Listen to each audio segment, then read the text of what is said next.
hello there, my friends. I am so grateful to be in your earbuds today, and I'm excited, so excited for today's guest. You are in for a huge treat. I'm so thrilled to tell you all about Monick. Monick Halm is the founder of Real Estate Investor Goddesses. I love that title. She is an educator and advocate for female real estate investors and has a mission to help 1 million women achieve financial freedom through real estate. Monick is herself a real estate investor and syndicator and owns, together with her investors, over 1,000 rental doors across 13 states. Wow. She is a graduate of McGill University and Columbia Law School. She is the #1 best-selling author of the Real Estate Investor Goddess Handbook and Invest Like a Goddess, advice from the most successful women in real estate. Monick is a TEDx speaker, a podcast host, real estate strategy mentor, a yogi. This is partially why we love each other. World traveler, recovered attorney, wife, and mother of 3 amazing kids. Oh my gosh, Monick, I am so excited. You are such a goddess and badass all rolled in one. Thank you for saying yes for this conversation. Thank you for inviting me. I'm so thrilled. Yay. I think what would be helpful is, reading your experience, your background, talking about investing like a goddess. Before we even get to that, and what, like, for those who are like, yeah, I love that, I have no idea where to start, maybe just to share for a moment about your background, your story. Like, how did you get into investing, and specifically in real estate? Like, was that something you knew you wanted to do when you were little? Like, when did that kind of come to fruition?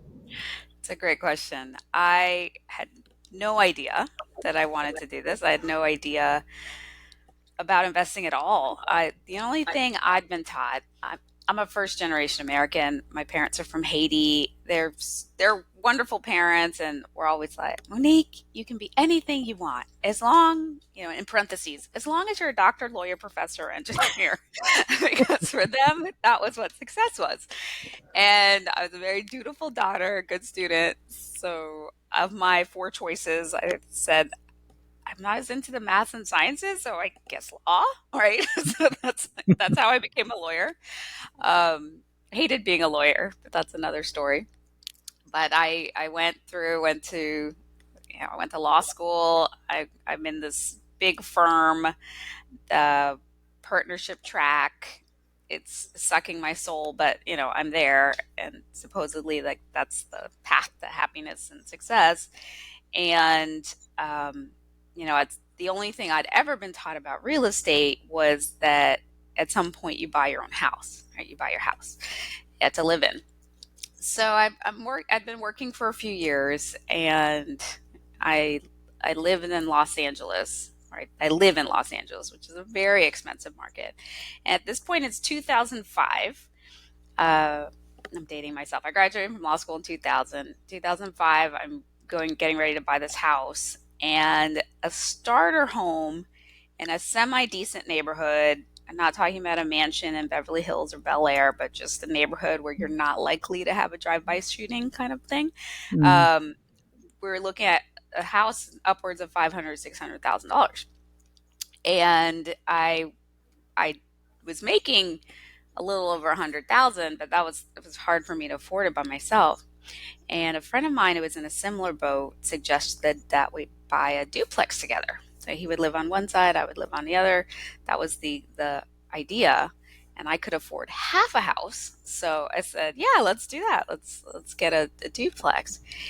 And what we ended up finding, though, was this property, this old, beautiful craftsman that had a larger downstairs unit, a smaller two-bedroom, and a converted garage in the back. That was a third bedroom, a third unit. And we each took a bedroom in the larger unit and then rented out the upstairs, rented out our back house. We even rented out our basement. And, all of a sudden it's like, oh my gosh, these are paying our mortgage. This is great. Right? I was just trying to buy a house, and then all of a sudden I had this, free housing. And then when I met my husband, he had a duplex, and we and I still didn't think about investing as a way to get out of a career that was sucking my soul and it was really miserable. Mm. My identity was pretty tied up with being a lawyer, but I had this gift. It did not feel like a gift at the time, but I got married and I was pregnant, and I was 5 months pregnant. I just told my boss the week before that I was expecting.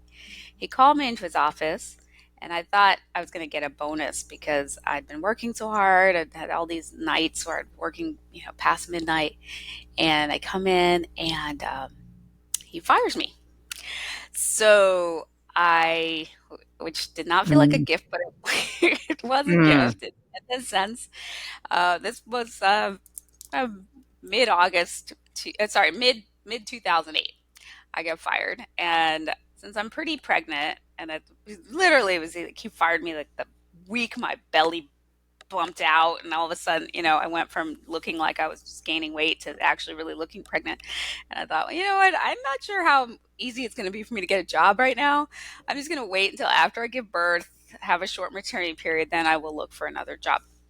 Well, my daughter was born in late August of 2008. Within a month, the economy is in free fall, the job market disappears. It's Mm. a terrible time to find a new job. And um, my husband's design, he was a graphic designer. His design business went down 90% at that time. It was super, super scary and stressful, but we had some real estate. So we sold one of the duplexes, and then we started buying and flipping properties. At that time, properties were on sale, uh, and we were able to, do very well. And I was doing better than I had as a lawyer. At that time, too, I also took a coaching certification class. I became a coach, a life coach, and then I became an abundance coach for women. And then I was doing this real estate on the side until about 2015. The houses are not quite so on sale now. It's like hindsight being 2020. I wish I'd still bought more then, because they were a lot more on sale compared to where they are now. But Right. 2015 compared to 2009, 10, it was a lot more expensive. But Right. and then it was also very active work, and I wanted to do something more passive where I'd put in a tenant, and then to just get rent money every month, as opposed to like flipping, which is very much a job. Uh, and so I was looking for that, but nothing made any financial sense in LA. Nothing cash flows. I'd be spending $2 million for a fourplex and then have zero cash Mm. flow. And at that point, I met this man who would become one of my mentors. I met him. I was in a mastermind. I met him through a mutual friend. This guy named Robert Helms, who was a host of this big real estate podcast, and our mutual friend said he's coming to LA tomorrow night. Do you want to go for dinner? I was like, yeah. Like, yeah, he's done hundreds of millions of dollars worth of real estate. Maybe he can help you. Okay. So I go to dinner and telling him about the flipping and looking for this fourplex. And he said two things that completely shifted everything and changed the game, and got, really helped my success and where I am now. He said, first thing was, LA is a really tough market. I always say, live where you want to live, invest where the numbers make sense. And I went, oh. Because until he said that, I always thought you had to invest where you could drive to your property, touch it, self manage it. I didn't realize that you could invest elsewhere. So that opened up the world, literally. And then the next thing he said was, and you can buy this fourplex by yourself, but you're limited to your own capital and credit. He said, alternatively, you could bring a group of investors together and you could buy 100 or 200 units. And he started telling me about the benefits of that. And that blew my mind, because until he said that, I thought only billionaires could do that type of investing. I didn't realize that real people could invest in that. And until that he said that, the people that I was with, they thought a fourplex was a big deal, and I was like, I want to be around people who think 100 or 200 units is normal, because I know the value of your environment and who you're around. So when he shared about this, I got this full body, yes, this is what I want to do. And and I told him, it's like, I'm going to learn this, and I'm going to be your groupie. I'm going to learn from you. He thought I was kidding, but I was not. Literally followed him around the world for a couple of years, just learning from him. But that this was October of 2015. In January 2016, he was teaching a seminar about how to do that, like bring groups of investors together to purchase larger property. It's called syndication. So I did that, and in the beginning of January 2016, we had two doors. In December of 2016, we had 1,012 um, doors from just partnering with other people and doing this process, and it was completely game changing and incredible. Um, and and I was like, this is how wealth is created in this country. But and I'd go to these conferences, and there I'd be one of like usually like 5% or less of the room would be women. And then I joined this high end mastermind. It was me and 19 men. I was the only woman in the room. And I just got this divine download to like bring women into this room, this mission of helping 1 million women create financial freedom through real estate investing. I was in the hotel gym after one of these conferences. I was on the elliptical, and it was just like, it came down. And it was almost like God said, "This is your mission. Should you choose to accept it?" Right? And I got this full body yes. I said, but I don't know what to do. But I'll do. If you just show me the next step, and then the next step, I'll do it. And that's how I started Real Estate Investor Goddesses, and and where we are now. Oh my gosh, this story. Like, I just, first of all, I'm taking so many notes. Let me pause and say that's incredible. Like, can we go back for a minute? Because I know my listener right now, I know you're listening and you're like, hold on, that is just an incredible story. Like, let's go to the law, the law space. When you were a lawyer, you said it was soul sucking, and what you thought probably did not think of as a gift at all to be fired. And I say this because, if you're listening and you're going through a troubling time, or you're let go, or your partner, like, it can be the biggest blessing. And Monick, I think this is such a important piece, that this ended up being the pivotal moment, really, because it sounds to me like in that moment when, right, I mean, before your daughter's born, not the great timing yet, the universe, the divine, God had a bigger plan. And then to just be following that, and to be investing and seeing what's possible, and then to find this mentor. Like, what I'm hearing is you just kept doing, you followed this passion, you kept doing the next right thing, and it grew and grew until, now you're connecting at a deeper level, even intuitively, and hearing, okay, I want to help. I'm going to this mastermind. There are hardly any women. So we can even see, it's like when you turn the tapestry over, there's all those threads, and you're like, what is that? And then you turn over and you're like, that is a gorgeous, gorgeous pattern. And to me, it's like, oh my gosh, we just turned it over, and it's like, look at that greater mission for you. 1 million women finding financial freedom, especially through investing. I mean, that's needed. I don't know many. I mean, I know a few women. Most people I know who are into real estate investing for sure are men, most.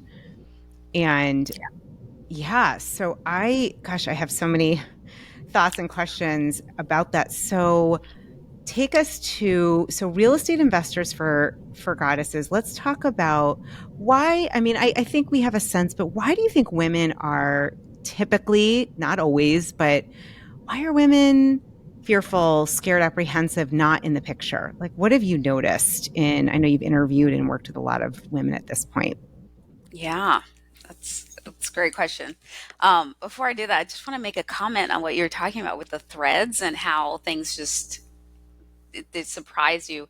If I go back even further, it's that man that connected me to this mentor.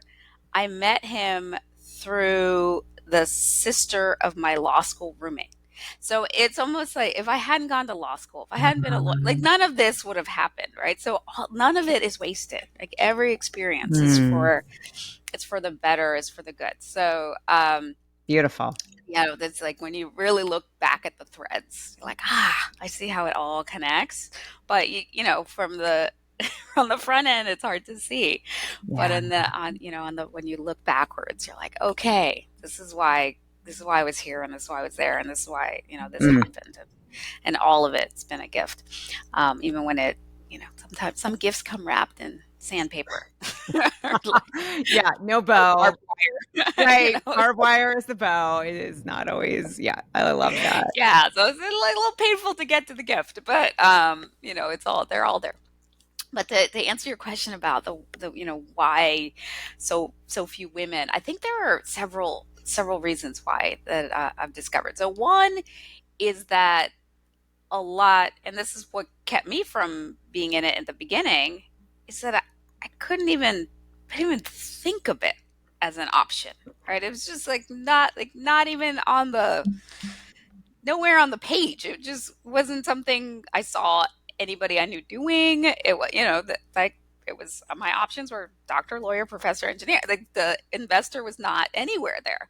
So that was part of it. So I think for a lot of people that just don't it's not even in their existence. It's not even their thought process, which is probably why I have my podcast and where I interview women real estate investors, and just so women can see, oh wait, that here's this woman doing this, here's that woman doing this, here's this, and women from all different backgrounds, and like women that have started as grandmothers, and women that started as teenagers, and women that some that were born into it, and some that were homeless before they, and it's like all Yeah. the wherever you're from, it's possible, all different races, all different creeds, backgrounds, whatever.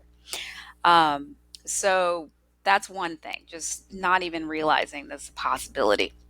And then there's the ones that know it's possible but don't do it because they have no idea how. Yeah. So they're stuck with the how do I do this? I don't, how do I even get started? How does one do, and so that's an issue. And then there are the ones that know it's possible and they know how to do it, but they have fear Mm. about, what if I do it and I trust the wrong person? What if I do it and I lose money? What if I do it and I get, so there, uh, all of these fears that show up. And for women, especially, for men, investing feels like a challenge and a game, and they'll often do it just to win and have more, and that's enough. For women, investing feels like a threat. And so there's a lot of fear that shows up. And not just fear in the what if I do it and I fail? There's fear about what if I'm successful and I have all Mm. this money? There's also, there's a lot of there's a connection for women, between money and power.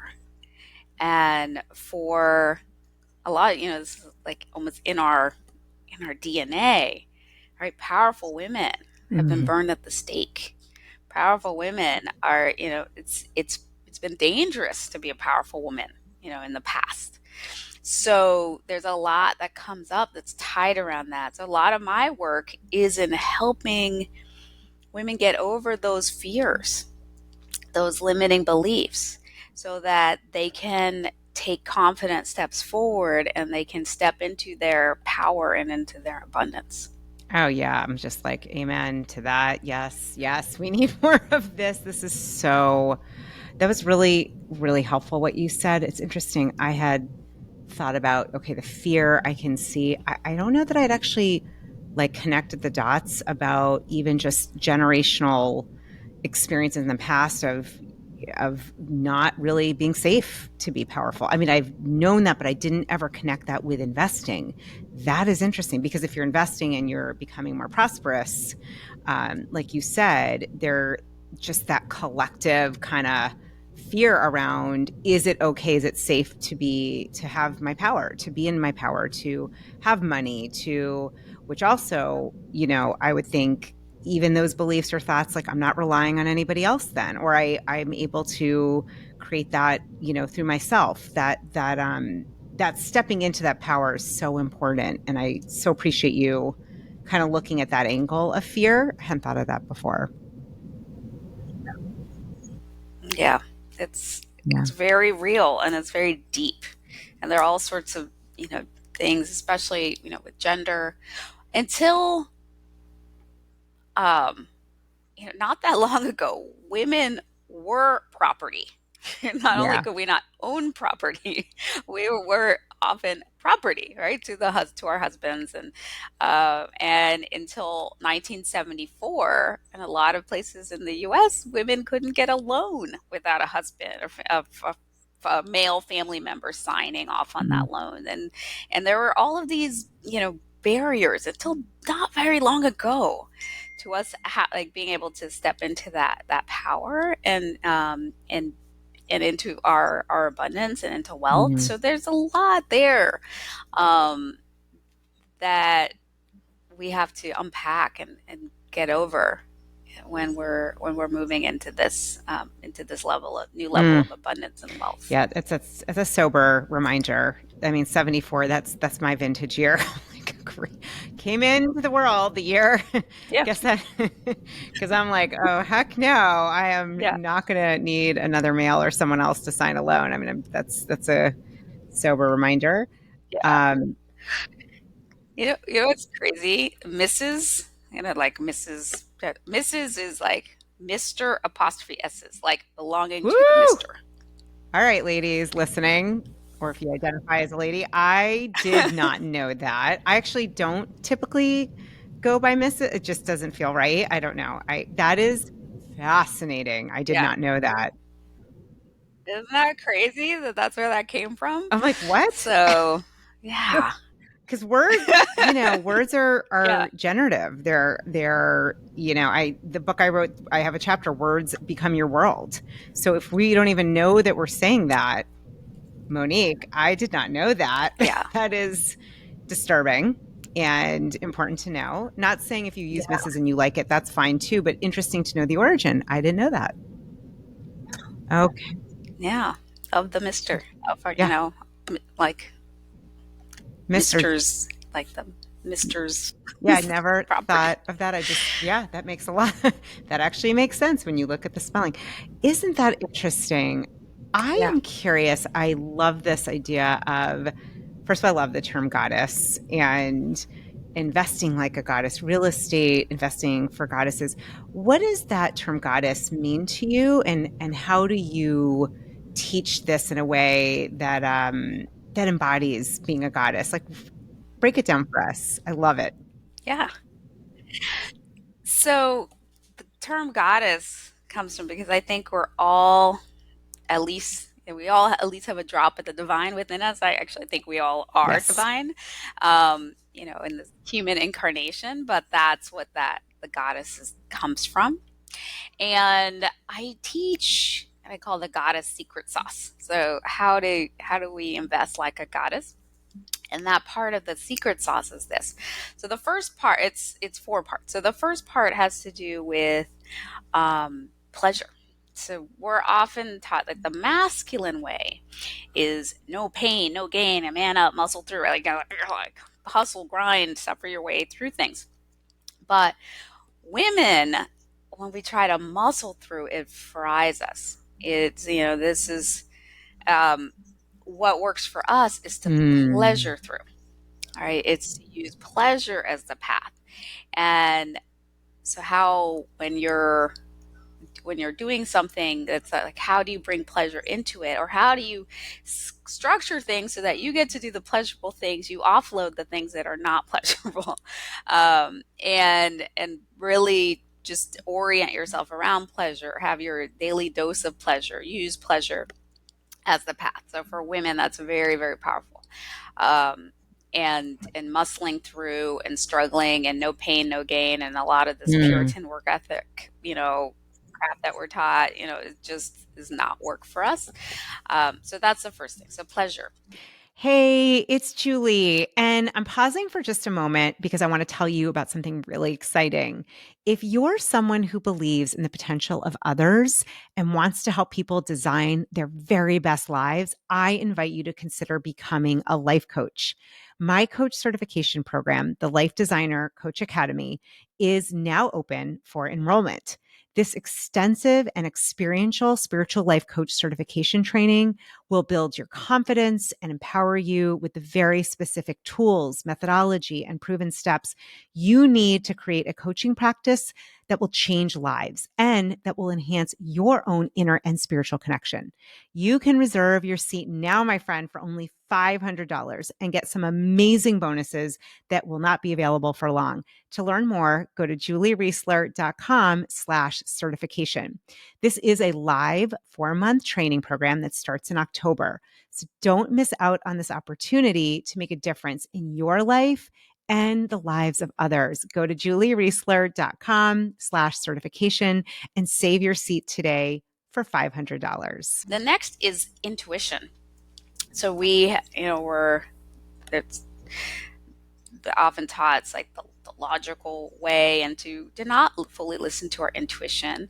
But women's intuition is a real thing. We have brain connections, connections between the hemispheres of our brain that men do not have. We Mm. really are intuitive, and I feel like our intuition is our life GPS. This is our higher power that can show us, and it may not be logical that we're going to go in this direction versus that direction, but our higher power speaking to us through our intuition knows that there is a traffic jam up ahead, in a mile and a half. So it's going to send us on this weird alley.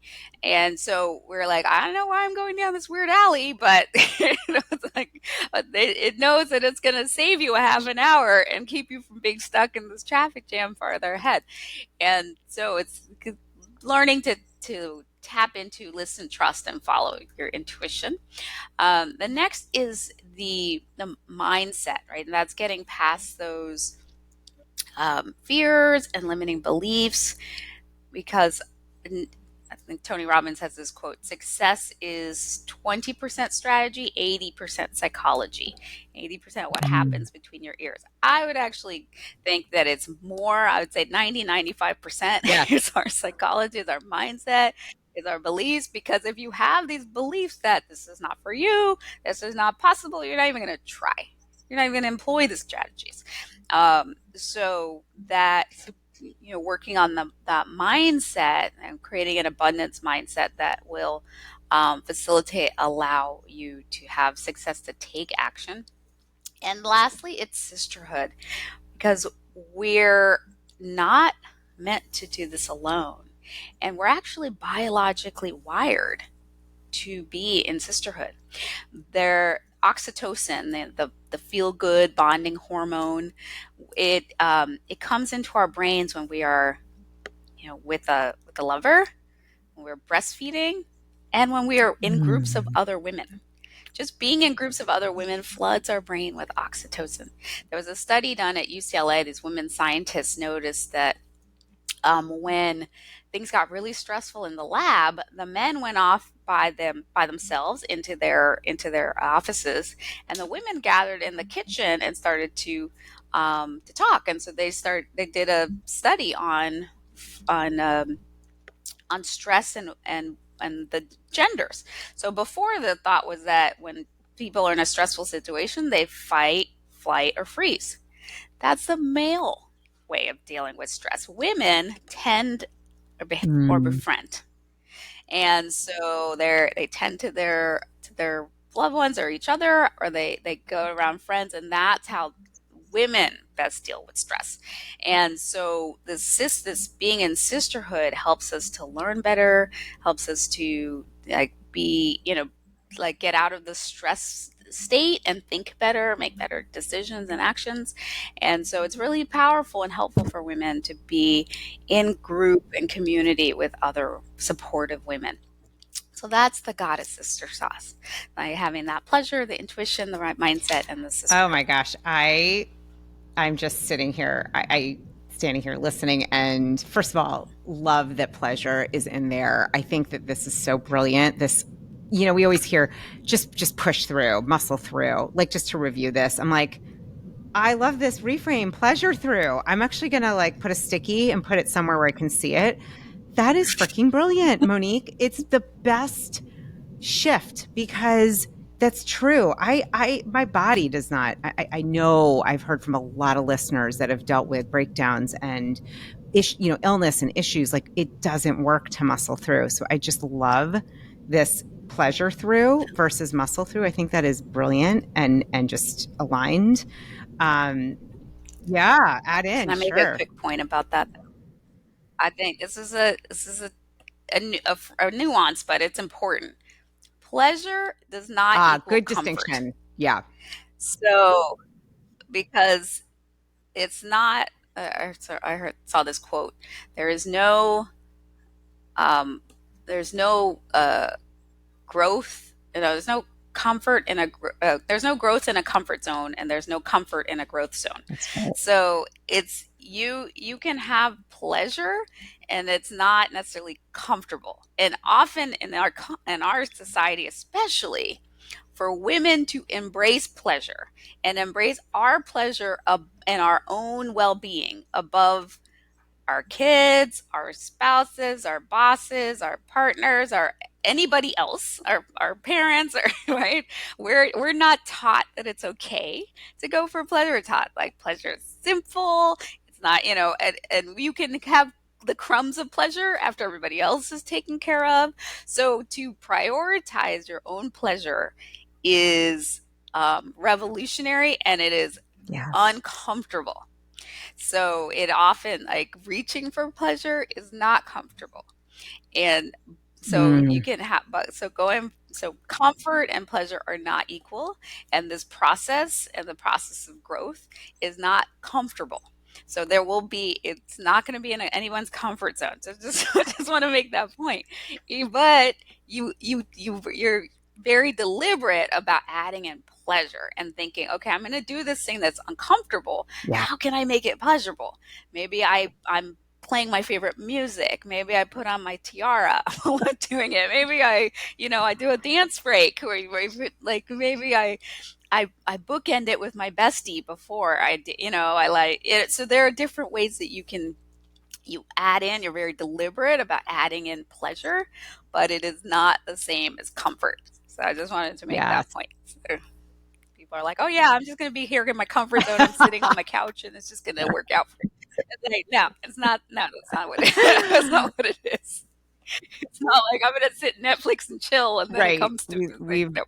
That's a really Yeah, good distinction and really important one, Monique, because I think, just to clear the air, we're not talking like, okay, I can just sit, watch whatever I want and chill, and it's all going to happen. This was a game changer. I'm laughing yeah, because behind me I have one of my favorite candles, and I realized some of the tasks I don't love to do, as long as I have like beautiful candles, music, sometimes I'll even, put on jewelry, like it's like dress up, right? Like, I just that works. yeah, It's so funny. It helps me to not mind whatever I'm going for, working through doing, and I just love this honoring the pleasure, and that we are wired, to enjoy and want and appreciate pleasure. I maybe even add beauty in there. That might be mine, but just, for me, seeing things, yeah. yeah, is That's part of beauty. the pleasure. Just Yeah, to be in yes, a beautiful yes, space with yes, beautiful scents, and yes, you can, you like yes, food right? Like you make it yes. sensually very pleasurable, and that Oh, totally I helps love it. and That can is really shift things. But it's not Yeah, it is always going to be not always comfortable. gonna be. We need to So, like emphasize that. And listen, everyone, these are gonna be in the show notes. Just so I always tell people, if you're driving, don't do what I've done in the past, which is try to take out your notes and like, we got you. We're gonna take notes. But yeah, we're gonna emphasize pleasure doesn't mean comfort zone, because you said it beautifully. I love that there's no growth in the comfort zone, and there's no necessarily comfort in the growth zone. So don't expect this to feel comfy, because if it does, you might be missing the growth opportunity. Just the way it goes. Yeah. yeah. It's okay to vacation in a comfort zone. You can Yes. have a little vacation Yes. every once in a while, but Yes. Don't live. you Yeah. can't Yeah. live Yeah. there. That's a really, in fact, definitely do vacations. Sometimes we forget that. That is important. Yeah. Yes. Oh, I love this. And I so appreciate, I'm huge. I've done a ton of episodes here on intuition. It's something I actually feel like I love what you said. It's our life GPS. I think it's a superpower. I think that we all have this ability in our different ways, and it's our direct I think of it as like the umbilical cord to the divine, to our higher self. And I love that this is part of, what you're saying is the secret sauce. I was like, oh, spot on. It's also, you mentioned it, and I want to say it's not always going to be logical. And I know you went to law school. This is what I love. One of the things I love about you, Monique, is like, you went to law school, you have the logic, obviously got logic down if you know how to be a lawyer. um, and for you to like just see the importance of intuition. Obviously, there's been some shifting and connecting at a greater level for yourself. To me, I think it's really important that it doesn't always follow logic, and to trust ourselves. To me, under that is trusting ourselves, trusting that intuition. So, love this. Yeah. Thank you. Yeah. It's almost by definition not Yes. logical. So it's not gonna it's not logical. And that's hard sometimes to disregard what the logical thing would be, what maybe other people's like what Yeah. conventional wisdom says you should do, um, what other people are saying. But when you have this knowing Yeah. that is pointing you in an Yeah. unusual direction, but trust, I've found in my life, every time I've ignored the knowing, I've definitely regretted Yeah. it. And when I've trusted that knowing and moved towards it, it's been It's for my something that's best. coming to me as we're looking at this, is this like beautiful, powerful goddess secret sauce. It's counterculture to the traditional what men typically do. I'm going to just say, because the Yeah. muscling through, Mhm. the going with logic, the community sisterhood versus often I've sensed a competitive environment. And what I love what you're saying is, no, we are wired. I love that. I've heard that, but that study about, we're wired like in stressful states, we befriend other women. That's the way we get out of stress. Mindset we probably share. However, I think you're spot on about that with the 20%. Not that we can like exactly measure it, but I think it's higher too. The psychology, I think it's higher than 80%. This is so let's just go into for a minute. You have somebody who wants to get into real estate investing. They did not see it growing up. They just know that they have people they know in their life that are doing it. They probably, this person, I don't know, feels like, where do I begin? What would you, and I know we don't have enough time to go through like an entire all of the things that you teach, and that's why you have your book, your TEDx, your podcast. But like, I'm just thinking of those. I mean, I've been in that space, and probably in that space of like, I don't know, I know 401ks. I know like when I had a job, you save that way. I always was really eager to get more into real estate investing, but I'm like, I'm not that logical or great with numbers. So like, someone like myself, like, Yeah.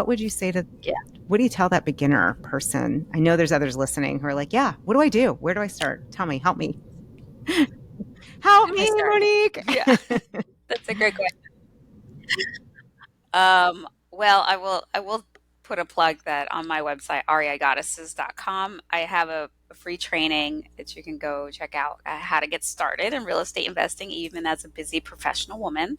And so there's a training, it's about 90 minutes, and it goes through all the steps. But the first step, which is really important because real estate investing is not one size fits all, um, is to figure out where do you want to end up? Like, what's your Mm, vision for it? The where what is it that you want to have happen? I like to think of the metaphor of going on vacation, right? So it's like you're gonna go on vacation, and somebody asks me, yeah, I'm gonna go on vacation. So what's my first step? What's my next step? And so I'm gonna ask, well, where are you going? Because if you're vacationing in the next town over, or if you're vacationing in Antarctica, or if you're vacationing in the south of France, right? All of those are going to require different next steps, right?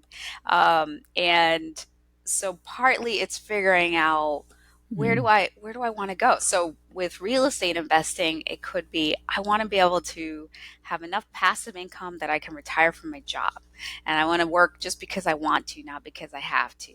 Or some people want, like, I love what I'm doing, I just want to be set up for retirement. So I just want to have a really abundant retirement when I'm, in 20, 30, 40 years, and to have a beautiful nest egg and to feel really safe and secure. Um, or I want to be able to Mhm. leave a legacy for my family, for my kids, for my kids' kids, for my kids' kids' kids.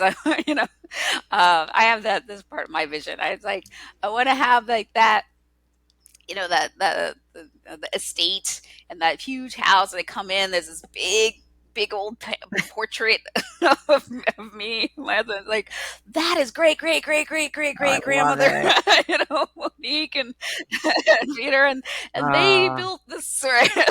like we're thanks to them, right? Like that generational, like many many generations down, and they're still like living that love abundance. Like it. that's Ugh.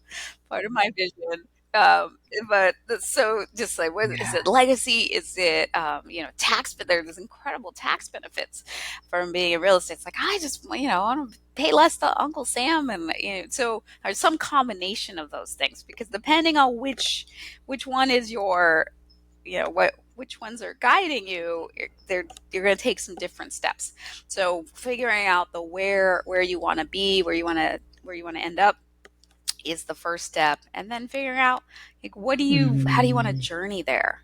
So when you're on the vacation metaphor, it's like, is it a road trip? Are we flying there? Is it a cruise? Are we is it a bicycle journey? Are we hiking?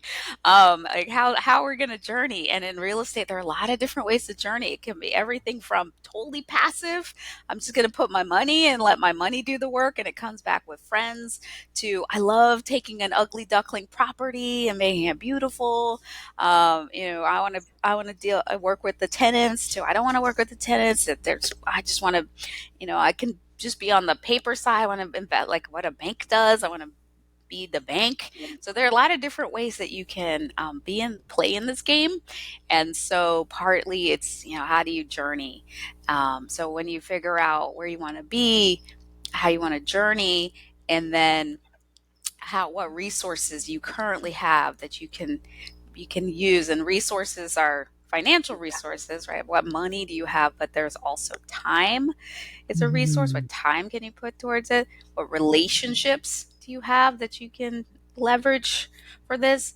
What education and experience do you have that you can leverage? So it's, you can get always between where you are to where you want to be, but you have to know where you are, and then you add in that creativity as to figure out how you bridge the gap, and the skills and the strategy.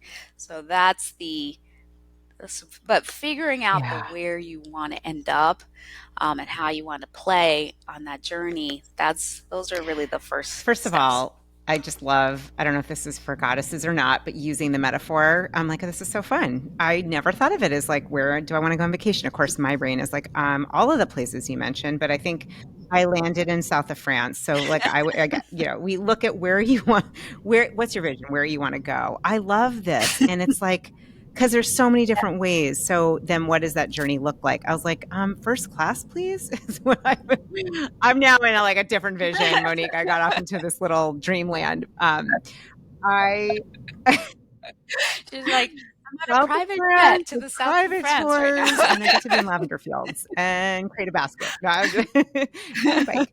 I and I just love this, like the resources. So we automatically think, I was like, okay, money, but it's not just money. It's time, relationships, information, your podcast, like there's lots of great resources out there. So it's not, that's really helpful to hear. And I'm going to make sure we put your link for sure in the show notes, because your free training, that 90-minute free training, is awesome. And if you're listening, I highly recommend you check out all things Monick Halm. She has amazing book, amazing offerings, but especially if you're not sure, that free training, that's fantastic to start there. This is really helpful because it's just breaking it down. And then I'm obsessed with the secret sauce. I'm like, how can I use this in everything I'm doing? Pleasure, intuition, mindset, sisterhood. Like, that's it. That's it. This is thing. Yeah. Yeah, It's not just for real estate. it's for life. It's for life. So grateful you did get released back into the universe in 2005. Oh, 2008. Yeah. Me, Yeah. 2008. Me too. Like I said, it was Wow. a gift.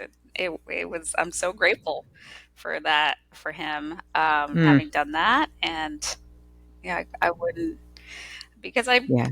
probably would have stayed in law otherwise. Yeah. I was the main breadwinner in my family. Had a new mouth to feed. I wouldn't have left on Amazing. my own. So he did it. Well, I see It was a your gift. estate with the great great great great great grandchildren someday. I saw, I'm like, oh my God, you're wearing this beautiful purple. I'm like, I can see her in this gorgeous, like, regal purple. Like, I see you in the middle. I'm like, such a badass goddess. I see it, Monique. I'm like, my intuition's like, yep, I want to come visit this Yeah, estate. the big portrait over Yes. the fireplace you could Oh, walk I into, like, love it's it. like You're like, this is it. This is how it started. And you almost need a quote that yeah, said, I was told I needed to be a lawyer, doctor, engineer, or instead I followed my heart. I followed the coins. I followed the opportunity. That's beautiful. That is so powerful. I love to ask the last question before we wrap. I call them heart flares. Actually, they're kind of like intuitive little nudges where, if there's something maybe I didn't ask you, or just something that's kind of still there on your heart, just that you feel like would be helpful for anyone to know, I just love to give you a moment to share any heart flares, Monique. that's such a great question. Hmm. Well, what's coming up is, so in my last book, Invest Like a Goddess, I took some of the best from my podcast, and just shared their wisdom and nuggets. And there's this one from a friend of mine, Monica Sawyer, who was talking about her dad, and he'd been a landlord, and he'd had some challenges, and she was like, I don't know if I want those problems. And he said, everybody has problems, all right, but do you want rich people problems or poor people Mm. problems? And she was like, Wow. I'll take the rich people, right? So, not there will always be challenges, right? So, any journey has its challenges and adventures, but you get to choose which one you want to. So, just to choose, my suggestions: choose the Yeah. abundant route. Uh, Oh my gosh, yeah. that I love that. It's so true. I sometimes think of them as high level problems, because you're going to have issues either way, but it's very clear the way you just said it. So, love this heart flare. It's really, which category of problems do you really want? And because we're going to have them either way, and that we're always in the driver's seat, we get to choose. And heck yes, to choose the abundant route. That could be a whole other conversation we do on just the implications when we're in that alignment with abundance, and the ability that we are, the amount of, I would say, connection and, what's the word, just gratitude and generosity that can stem from that abundance. So I love what you just said. Thank you to your friend's father. That's a really good way to kind of sum it up. And yeah, we get to choose. Yeah. Yeah. And we get to be of so much more That's benefit it. to the world that, Mm, that way, right? So ultimately, I think that's it's beautiful. that's why. Well, thank you for being a huge benefit to the world, making a huge impact, for being here today. Love, love, love sharing your wisdom, this God, a secret sauce. I feel like it's like it should be like a magic jar or something, like with glitter and like I don't know, just something like I could see you creating a product, but that's for another day. And just thank you for sharing your wisdom here with all of us. Really, just appreciate and honor and acknowledge you. Thank you. Oh, love Love you, you. honey. And we're sending love to you, beautiful listener. We love you too. And just make sure you check the notes, show notes. I'll have all of Monique's information. Definitely try to get her, make sure you get her the free training if you're in that space, especially if you're like, I want to do this, I'm not sure how. And oh my gosh, love, love, love this conversation, how to be your Youest you, and as it relates to abundance and investing and creating generational wealth. Monique, you're a blessing. So much gratitude to you, my friend. Love you.